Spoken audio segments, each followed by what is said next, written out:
नमस्कार, welcome divine audio book में परमहंस योगानंद जी की योगी कथामृत ऑटोबायोग्राफी ऑफ अ योगी। प्रकरण 18। एक मुस्लिम चमत्कार प्रदर्शक। कई वर्ष पहले ठीक इसी कमरे में जहां तुम अभी रहते हो, एक मुस्लिम चमत्कार प्रदर्शक ने मेरे समक्ष 4 चमत्कार दिखाए थे। श्री युक्तेश्वर जी ने मेरे नए कमरे में पहली बार आए तब उन्होंने ये बात कही। श्री रामपुर कॉलेज में प्रवेश लेने के तुरंत बाद ही मैंने निकट स्थित पंथी नामक छात्रावास में एक कमरा ले लिया था। ये गंगा तट पर स्थित पुराने ढंग का ईंटों का एक भवन था। ये कैसा संयोग है गुरुदेव? क्या ये नव श्रृंगारित दीवारें स्मृतियों को अपने में छिपाए इतनी पुरातन हैं? अपने सीधे साधे तरीके से सजाए गए कमरे में नए कौतूहल के साथ दृष्टि दौड़ाई। ये एक लंबी कहानी है। मेरे गुरु पूर्व स्मृतियों को ताज़ा करते हुए मुस्कुराए। उस फकीर का नाम अफजल खान था।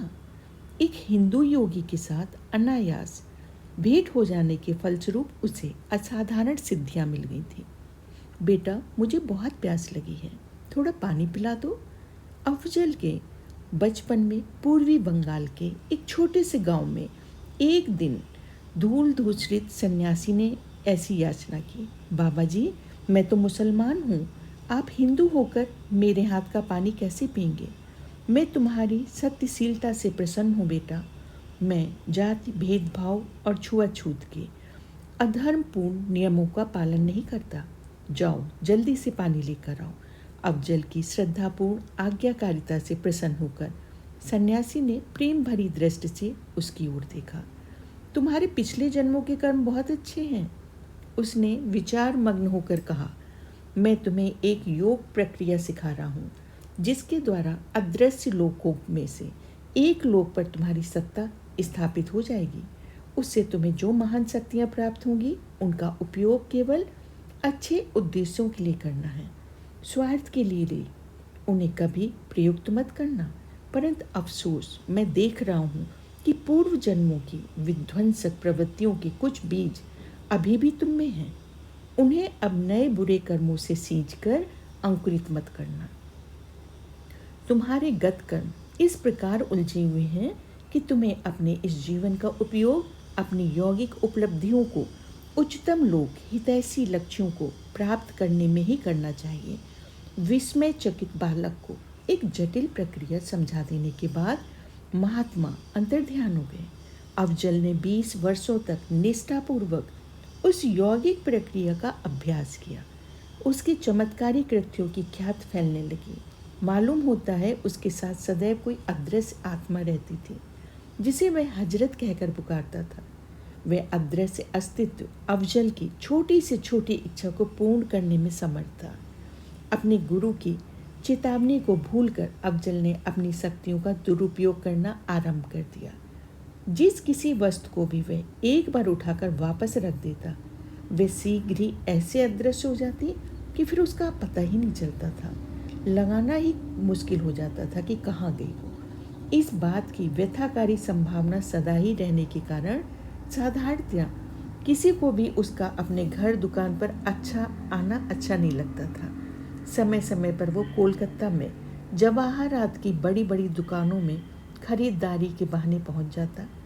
वहाँ जिस जिस रत्न को भी वो छू लेता, वे सभी रत्न उसकी दुकान से जाते ही गायब हो जाते थे। अफजल प्रायः सैकड़ों शिष्यों से घिरा रहता था, जिससे उसके भेद को जानने की आशा में उसके शिष्य बन भी गए बहुत। कभी कभी वह यात्रा में उन्हें अपने साथ ले जाता। रेलवे स्टेशन पर वह किसी न किसी प्रकार टिकटों की गड्डी को छू लेता। फिर इस गड्डी को वह क्लर्क की ओर ये कहते हुए सरका देता कि मैंने इरादा बदल दिया है, अब मुझे ये टिकट नहीं चाहिए। परंतु तब तक वह अपनी शिष्य मंडलों के साथ ट्रेन पर सवार हो जाता। तब तक सबके लिए आवश्यक टिकटें उसके पास होती। इन कारनामों से हाहाकार मच गया। बंगाल के जौहरी और टिकट बेचने वाले बाबू व्याकुल उठे। अफजल को पकड़ने की ताक में रहने वाली पुलिस वाले असहाय हो गए। क्योंकि उसे दोषी ठहराने की क्षमता रखने वाले प्रमाण को वह केवल ये कहकर अदृश्य कर सकता था, हजरत इसे हटा दो। श्री युक्तेश्वर जी उठकर मेरे कमरे के बाहर बनी बालकनी में जा खड़े हुए, जहाँ से गंगा का दृश्य दिखता था। अफजल के कुछ और विस्मयकारी कारनामों को सुनने की उत्सुकता से मैं भी उनके पीछे पीछे चल पड़ा। ये पंथी भवन पहले मेरे एक मित्र का था। उसकी अफजल से पहचान हो गई और उसने उसे यहाँ बुला लिया। मेरे मित्र ने लगभग 20 एक पड़ोसियों को भी वहाँ बुला लिया, जिनमें मैं भी था। उस समय मैं एक नवयुवक मात्र था और इस सर्वविदित फकीर के प्रति मेरे मन में रोचक जिज्ञासा जाग उठी थी। गुरुदेव हंस पड़े। कोई बहुमूल्य वस्तु न पहनने की सावधानी मैंने बरती थी। अफजल ने मुझे कुतूहलपूर्ण दृष्टि से देखा, फिर कहा, तुम्हारे हाथ बड़े मजबूत हैं। नीचे बगीचे में जाओ, एक चिकना सा पत्थर उठा लाओ और उस पर खड़िया से अपना नाम लिखो। फिर उसे गंगा में जितना दूर फेंकना चाहते हो फेंको। मैंने वैसा ही किया। जैसे ही पत्थर दूर गंगा की लहरों में डूबने लगा, वैसे ही अफजल ने मुझसे कहा, इस घर के साथ साथ बहने वाले गंगा के पानी को बर्तन में भर कर ले आओ। जब मैं पानी भरकर बर्तन ले आया, तब अफजल ने पुकारा, हजरत वह पत्थर इस बर्तन में डालो। तत्क्षण पत्थर वहाँ प्रकट हो गया। मैंने उसे बर्तन से निकाल कर देखा तो अपने नाम को उस पर यथावत पाया। उस कमरे में उपस्थित लोगों ने मेरा बाबू नाम का एक मित्र भी था, जिसने सोने की पुरानी भारी घड़ी और चैन पहन रखी थी। अफजल ने अमंगल सूचक सराहना के साथ उनकी जांच परख की। शीघ्र ही वो गायब हो गई। अफजल, कृपया मेरी घड़ी और चैन लौटा दो, वे मेरी अनमोल पारंपरिक संपत्ति है, बाबू रुआसा होकर कह रहा था। थोड़ी देर तो अफजल निर्विकार चेहरा बनाकर मौन बैठा रहा। फिर उसने कहा, तुम्हारे घर की तिजोरी में 500 रुपये है, उसे मेरे पास ले आओ तो बताऊंगा तुम्हारी घड़ी कहाँ मिलेगी। व्याकुल हुआ बाबू तुरंत घर जाने के लिए निकल पड़ा। शीघ्र ही वह वापस आ गया और उसने अफजल को 500 रुपये दे दिए। अपने घर के पास की छोटी पुलिया पर जाओ और हजरत को अपनी घड़ी और चैन देने के लिए पुकारो। अफजल ने उससे ऐसे ही किया। बाबू तीर की तरह दौड़ा। जब वापस आया तो उसके चेहरे पर मुस्कान थी, पर शरीर पर कोई घड़ी या चैन नहीं थी। जब मैंने निर्देश के अनुसार हजरत को पुकारा तो मेरी घड़ी और चैन हवा में कलाबाजियाँ खाती हुई सीधे मेरे दाहिने हाथ में आ गिरी। यहाँ आने के पहले मैं सीधा घर गया और उन दोनों वस्तुओं को तिजोरी में डालकर मैंने ताला लगा दिया। घड़ी के बदले धन लिए जाने की उस हास्य शोकांतिका के प्रत्यक्षदर्शी बाबूजी के मित्र अफजल को तिरस्कार से घूर रहे थे। उन्हें शांत करने के लिए अफजल ने मृदु स्वर में कहा, आप लोगों को जो भी पाने की और पीने के लिए चाहिए उसका केवल नाम बताइए, हजरत उसे तुरंत ला देगा। कुछ लोगों ने दूध मांगा तो अन्य लोगों ने फलों का रस मांगा। मुझे आश्चर्य नहीं हुआ जब बाबू ने विस्की मांगी। अफजल ने आदेश दिया। आज्ञाकारी हजरत ने तुरंत सीलबंद बोतलें वहाँ प्रस्तुत कर दी। धड़ाधड़ आकर जमीन पर गिर गईं। हर आदमी को अपनी अपनी पसंद का पेयजल मिल गया। चौथे चमत्कार का आश्वासन बाबू के लिए तो निश्चय ही सुखदायी था। अफजल ने सबको वहीं पर भोजन देने का प्रस्ताव दिया। सबने महंगा भोजन मंगाया। बाबू ने खिन्न स्वर में कहा, मुझे अपने 500 रुपये के बदले पूरा रात से भोज चाहिए। सब व्यंजन सोने की थालियों में परोसने होंगे। जैसे ही सब लोगों ने अपनी अपनी पसंद बता दी, अफजल ने सतत तत्पर हजरत को आदेश दिया। बर्तनों की खनखनाहट सुनाई दी। मसालेदार सब्जियां, गरम गरम पूड़ियाँ और अनेक बेमौसमी फलों से भरे सोने के बड़े बड़े थाल शून्य में से हमारे सामने जमीन पर प्रकट हुए। भोजन की हर चीज़ अत्यंत स्वादिष्ट थी। 1 घंटे तक खाना पीना चलने के बाद हम लोग कमरे से बाहर जाने लगे। इतने में बड़े जोर की खनखनाहट की ध्वनि सुनाई दी, मानो सब बर्तनों को एकत्र किया जा रहा। हमने मुड़कर देखा तो वहाँ थालियाँ की या बचे हुए भोजन की कोई भी निशानी शेष नहीं थी। गुरुजी, मैं बीच में ही बोल पड़ा, यदि अफजल सोने की थालियों जैसी चीज़ें भी इतनी आसानी से प्राप्त कर सकता था तो उसे दूसरों की संपत्ति की लालसा क्यों थी? अफजल आध्यात्मिक दृष्टि से बहुत उन्नत नहीं था। श्री युक्तेश्वर जी ने कहा, योग की एक विशेष प्रक्रिया पर प्रभुत्व पा लेना, जो कि उसकी पहुंच एक ऐसे सूक्ष्म लोक तक हो गई थी जहां किसी भी इच्छा को तुरंत मूर्त रूप दिया जा सकता था। हजरत तो उस सूक्ष्म लोक का एक जीव था। उसकी सहायता से अफजल अपनी बलवंत इच्छा शक्ति के द्वारा सूक्ष्म ऊर्जा से किसी भी वस्तु के अणुओं को खींचकर उस वस्तु को प्रकट कर सकता था। परंतु इस प्रकार सूक्ष्म शक्ति को मूर्त रूप देकर तैयार की गई वस्तुओं की रचना ही ऐसी होती है कि ये थोड़े समय के लिए ही अस्तित्व में रह सकती हैं। अफजल को भी अभी भी इस जगत की संपत्ति की तृष्णा थी, जिसे कमाने के लिए अधिक मेहनत तो करनी पड़ती, पर जो अधिक टिकाऊ भी होती है। मैं हंस पड़ा। वह भी तो कभी कभी अनोखे ढंग से गायब हो जाती है। अफजल ईश्वर प्राप्त संत नहीं था। गुरुदेव आगे कहते गए, स्थायी और कल्याणप्रद प्रकार के चमत्कार केवल सच्चे संत ही कर सकते हैं, क्योंकि वे सर्वशक्तिमान जगत सृष्टा के साथ एकात्मता प्राप्त कर चुके होते हैं। अफजल केवल एक साधारण मनुष्य था, जिसे एक ऐसे सूक्ष्म लोक में प्रवेश करने की असाधारण शक्ति प्राप्त थी, जहाँ मर्द मानव मृत्यु के पहले प्रवेश नहीं कर सकते। अब मेरी समझ में आ गया, गुरुजी परलोक में काफ़ी मोहक आकर्षण जान पड़ते हो। गुरुदेव इससे सहमत हो गए। मैंने उस दिन के बाद अफजल की फिर कभी भी नहीं देखा, परंतु कुछ वर्षों बाद बाबू एक दिन मेरे घर समाचार पत्र में छपी अफजल की खुली स्वीकारोक्त का विवरण दिखाने आया।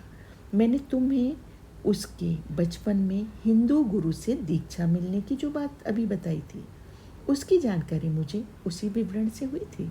श्री युक्तेश्वर जी को याद था कि उसके अनुसार उस प्रकाशित विवरण के अंतिम भाग का सारांश इस प्रकार था, मैं अफजल खान पश्चाताप के रूप में और अलौकिक शक्तियाँ प्राप्त करने के इच्छुक को सावधान करने के लिए सब लिख रहा हूँ।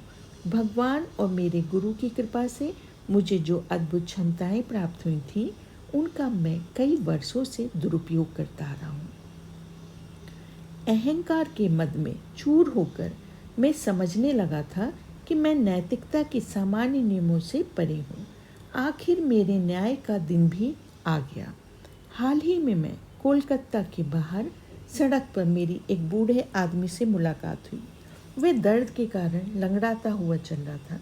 उसके हाथ में सोने जैसी कोई वस्तु चमक नहीं रही थी। मेरे मन में लालच पैदा हो गया और मैंने उससे कहा, मैं महान फ़कीर अफजल खान हूँ, तुम्हारे हाथ में क्या है? ये सोने का गोला संसार में मेरी एकमात्र संपत्ति है। एक फ़कीर के लिए ये बेकार है। मेरी आपसे प्रार्थना है महोदय, मेरा ये लंगड़ाना ठीक कर दीजिए। मैंने उस गोले का स्पर्श किया और कोई उत्तर दिए बिना आगे बढ़ गया। वे बूढ़ा लंगड़ाते लंगड़ाते मेरे पीछे पीछे आने लगा। अचानक वह शोर मचाने लगा। मेरा सोना गायब हो गया। जब मैंने उसकी ओर कोई ध्यान नहीं दिया, तब वह अचानक बुलंद आवाज़ में बात करने लगा, जो उसके जीर्ण शीर्ण शरीर से निकलती बड़ी ही अजीब सी लग रही थी। क्या तुमने मुझे पहचाना नहीं? मैं अवाक रह गया। इतनी देर बाद इस बात के ध्यान में आते ही मैं स्तब्ध रह गया कि वह दुर्बल लगने वाला लंगड़ा बूढ़ा कोई और नहीं, वही महान संत थे, जिन्होंने कई वर्ष पहले मुझे योग की दीक्षा दी थी। वे सीधे खड़े हो गए। उनका शरीर एक क्षण में मजबूत और जवान हो गया। मेरे गुरु की आंखों से अंगारे बरस रहे थे। तो मैं स्वयं अपनी आंखों से देख रहा हूँ कि तुम अपनी शक्तियों का उपयोग दुख पीड़ित मानव जाति की सहायता के लिए नहीं, बल्कि एक घटिया चोर की तरह उसे लूटने के लिए करते हो। मैं तुम्हारी सारी शक्तियाँ वापस लेता हूँ। हजरत, अब तुमसे मुक्त हो गया। अब तुम बंगाल के आतंक बनकर नहीं रहोगे। मैंने बेहद दर्द भरी आवाज़ में हजरत को बार बार पुकारा। ये पहला मौका था जब वे मेरी अंतर्दृष्टि के सामने प्रकट नहीं हुआ। लेकिन मेरी बुद्धि पर पड़ा एक काला पर्दा अचानक हट गया।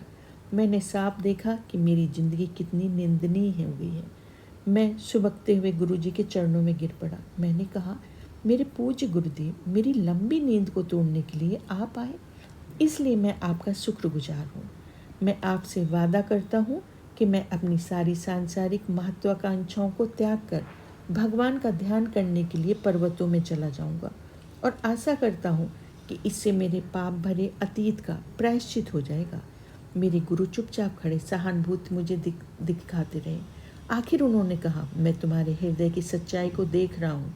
शुरुआत के वर्षों में तुमने जो कठोर आज्ञा का पालन किया था और आज जिस सच्चे प्रायश्चित की तुम आग में हो, जल गए हो, उसके लिए मैं तुम्हें एक वर देता हूँ। तुम्हारी अन्य सारी शक्तियाँ तो समाप्त हो गई हैं, पर जब भी तुम्हें अन्न या वस्त्र की आवश्यकता होगी तब तुम अभी भी हजरत से वो प्राप्त कर सकते हो। पर्वतों के एकांत में पूरा मन लगाकर ईश्वर का ज्ञान प्राप्त करने में मैं अपने आप को समर्पित कर दिया।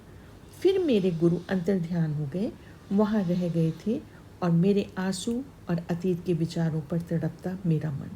अलविदा दुनिया, मैं अब उस विराट प्रेमी की क्षमा प्राप्त करने का प्रयत्न करने जा रहा हूँ। और इस तरह से प्रकरण 18।